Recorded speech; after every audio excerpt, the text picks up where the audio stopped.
Hello everyone, आज है 9 मई और आज इस वीडियो में हम बात करने जा रहे हैं India bulls real estate limited के बारे में। और देखिए, आज इस कंपनी के बारे में बात करना इसलिए बनता है क्योंकि 20% की बड़ी गिरावट आई है। देखिए, मैं पहली बार इंडिया बुल्स रियल एस्टेट के ऊपर वीडियो बना रहा हूँ और आज इसीलिए भी क्योंकि काफ़ी बड़ी गिरावट भी है और साथ ही साथ अगर देखें तो काफ़ी वॉलेटाइल रहा है ये शेयर। वीडियो में उसके बारे में हम बातचीत भी करेंगे, साथ में ये भी डिस्कस करेंगे कि गिरावट की वजह क्या है, लॉन्ग टर्म का आउटलुक क्या हो सकता है। वीडियो को शुरू करो उससे पहले अगर आपने अभी तक चैनल को सब्सक्राइब नहीं किया है तो प्लीज़ अभी इसे सब्सक्राइब कर लीजिए, क्योंकि आगे भी बहुत सारे वीडियोस हैं जो आपको काफ़ी ज़्यादा हेल्प करेंगे। तो 55 रुपीज़ का शेयर है इंडिया बुल्स रियल एस्टेट का। 20% की आज गिरावट, एक महीने में देखो तो जहाँ था वहीं पर आ गया। देखिए, तेजी आई थी 55 से सीधा 73 तक गया, बड़ी रफ्तार थी और आज एक ही झटके में सारी तेजी उतर गई यहाँ पर। अगर एक साल की अगर हम बात करेंगे तो 27% की गिरावट है। अच्छे खासे प्राइस पे था ये, तकरीबन 90 रुपये से भी ऊपर था। गिरावट आई, तेज़ी बनी, गिरावट आई, ऐसी गिरावट थी कि 45 रुपये तक चला गया, लेकिन दोबारा बहुत बढ़िया बाउंस बैक आया यहाँ पर, लेकिन फिर से अभी गिरावट देखने को मिल रही है। देखिए, न्यूज़ का बाजार यहाँ पर गर्म होता है और खबरों की वजह से तेज़ी गिरावट यहाँ पर आती है। 5 साल का भी अगर आप ग्राफ देखो तो 72% की भयंकर गिरावट है। 200 रुपये का था और गिर कर कहाँ पर आया था ये, 40 रुपये पर। 2019 की बात कर रहा हूँ मैं। फिर तेज़ी बनी, फिर कोविड आया और कोविड में भी 40 रुपये पर ये चला गया। वापस रफ्तार पकड़ी, वापस ये चला गया 190 के करीब। उसके बाद अगर देखो तो वापस कोशिश कर रहा है वहीं 40 रुपये पर जाने की। इंडिया बुल्स को लेकर अगर हम बात करने जाए तो आज 20% की जो गिरावट है उसकी सबसे बड़ी वजह है कि मर्जर प्लान होना था यहाँ पर और अभी वो डीले हो रहा है और इसीलिए गिरावट है। अब देखिए, Indiabulls real estate limited share price hit the lower circuit limit 20% during the Tuesday's trading session as merger plan of the name estate and embassy 1 into the company has the face delays. तो यहाँ पर simple सी बात है, delay हो रहा है, दिक्कत आ रही है। The company express regret in the exchange filing for having to inform the public and shareholder that the honourable national company law tribune Chandigarh bench had refuse to sanction the merger. देखो भैया, ऐसा नहीं ये company delay कर रहा है। अब delay में भी वजह यही है कि चंडीगढ़ की जो ब्रांच है, मतलब जो बेंच है, उन्होंने इनके मर्जर को रिफ्यूज़ कर दिया गया है और यही वजह है कि गिरावट आई है यहाँ पर इनटू इंडिया बुल्स में। यहाँ पर ये था कि नाम estate private limited and embassy 1 commercial property development private limited into India bulls real estate, और इस मर्जर को भैया मना कर दिया गया है और यही वजह है कि शेयर में गिरावट आई है। On April 22 the NCLT Bengaluru bench which has jurisdiction over Nam estate and embassy 1 approve the merger. देखिए, बेंगलुरु की बेंच ने इसको अप्रूव कर लिया था और यही वजह थी कि उसके बाद आपको तेज़ी भी देखने को मिली थी 22 के बाद। देखिए, अगर हम नज़र करें कंपनी के परफॉर्मेंस के ऊपर तो 22 अप्रैल को इसका अप्रूवल मिला था और जैसे ही अगले ही दिन अगर आप देखो तो ये भाग गया। ये बड़ी कैंडल अगर आप देख रहे हो ना, उसकी वजह यही थी कि बेंगलुरु बेंच ने अप्रूवल दे दिया था 22 अप्रैल को और यही वजह है कि भागना शुरू कर गया ये। लेकिन उसके बाद क्या हुआ, वापस गिर रहा है ये, क्योंकि अब इस अप्रूवल को मना कर दिया है।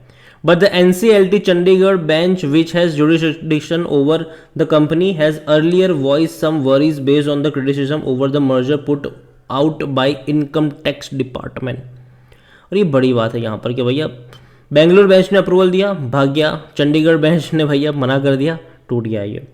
तो न्यूज़ की वजह से तेज़ी गिरावट यहाँ पर बनी हुई है और ये अभी से नहीं है, 2020 से चल रहा है ये।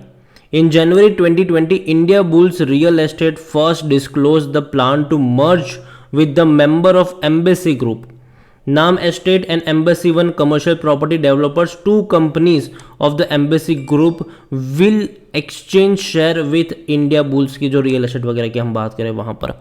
तो ये बड़ी बात थी, ठीक है, as a part of merger cashless structure, और अभी इसी को लेकर दिक्कत पैदा हो रही है। देखिए, मर्जर होगा तो अच्छी बात होगी, लेकिन अगर नहीं हो रहा है तो आप इसमें कोई फंडामेंटल्स काम नहीं करेंगे अभी, और यही वजह है कि शेयर टूट रहा है।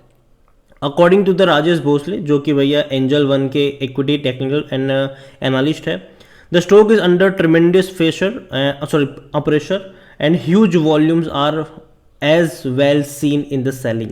Next support is 51 rupees. Traders should avoid trying to catch falling knife. Any bounce towards 59 likely to get sold. Simple सी बात है, उनका ये कहना है कि आने वाला जो टारगेट है, एक सपोर्ट है 51 का नज़र आता है, लेकिन फिर भी पकड़ना नहीं चाहिए गिरते हुए नाइफ को, और 59 के ऊपर अगर जाएगा तो वहाँ पर एक प्रॉफिट बुकिंग के मौके आपको देखने को मिल सकते हैं। इंडिया बुल्स का जो वॉल्यूम देखो तो काफ़ी बड़े थे, 4 करोड़ तक के वॉल्यूम देखने को मिल गए, बड़ी क्वांटिटी में शेयर ट्रेड हो रहे थे यहाँ पर। इतना ही नहीं, कंपनी में अगर हम बात करें तो according to Moneycontrol user 24% लोग कह रहे हैं कि बेचो और भाजाओ, 76% लोग कह रहे हैं खरीदारी करो। कंपनी में अगर हम नज़र करेंगे तो परफॉर्मेंस कुछ खास अच्छा नहीं है, बल्कि गिरता हुआ नज़र आ रहा है। 2019 में जो 5,000 करोड़ का रेवेन्यू था वो हर साल गिरकर कम हो गया, और 2022 में तो 1,445 करोड़ का रहा, और ये भी अच्छा है एक्चुअली में देखा जाए तो 2022 का, क्योंकि 2023 में तो और कम नज़र आया है। क्वार्टरली रेवेन्यू अगर आप देखो तो भैया 100 करोड़, 133 करोड़, 150 करोड़ ऐसे रेवेन्यू हैं इनके। तो इस बार के जो रेवेन्यू आएंगे यहाँ पर वो आपको नज़र आएंगे 800 मतलब 700 करोड़ के आसपास, जो कि और बड़ी गिरावट है ये। और प्रॉफिट तो आप भूल जाओ कि प्रॉफिट आएगा यहाँ पर। आप देखिए पहले बहुत अच्छा प्रॉफिट था 2,365 करोड़, फिर घट के 500 करोड़ हुआ, फिर 122 करोड़ हुआ, 2021 में 4 करोड़ हुआ, 22 में लॉस में आ गए 137 करोड़, और अभी और बड़ा लॉस है यहाँ पर। अब देखिए कितना लॉस है, लास्ट क्वार्टर में 235 करोड़ का लॉस कर गए थे ये। और यही वजह है कि कंपनी लॉस में आई है, और यही वजह है कि शेयर भी अगर आप देख रहे हो तो लगातार डिक्लाइन वाला शेयर है ये, लगातार डिक्लाइन वाला शेयर है। और जहाँ तक बात करी जाए इंडिया बुल्स के बारे में, तो कोई भी एनालिस्ट खरीदारी करने की बात नहीं कर रहा है। अगर हम बात करेंगे शेयर होल्डिंग की, तो शेयर होल्डिंग में जो प्रमोटर के पास कुछ नहीं है, भाग गए यहाँ से वो लोग।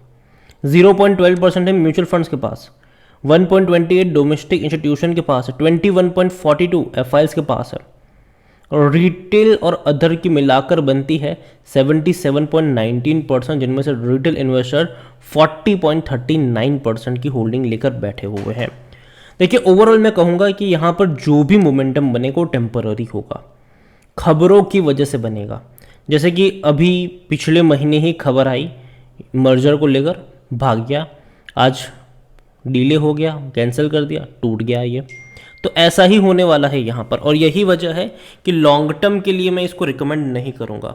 मुझे लगता है कि लॉन्ग टर्म में भी आपको यहाँ पर एक लगातार डिक्रीज़ वाला मोड शायद देखने को मिल सकता है, और इंडिया बुल्स रियल एस्टेट मैं यही कहूँगा कि अवॉइड करिए। और रीज़न सिंपल है कि मुझे नंबर्स में कोई इम्प्रूवमेंट लग नहीं रहा है, बल्कि लगातार कम हो रहे हैं, लगातार कम हो रहे हैं इनके रेवेन्यू।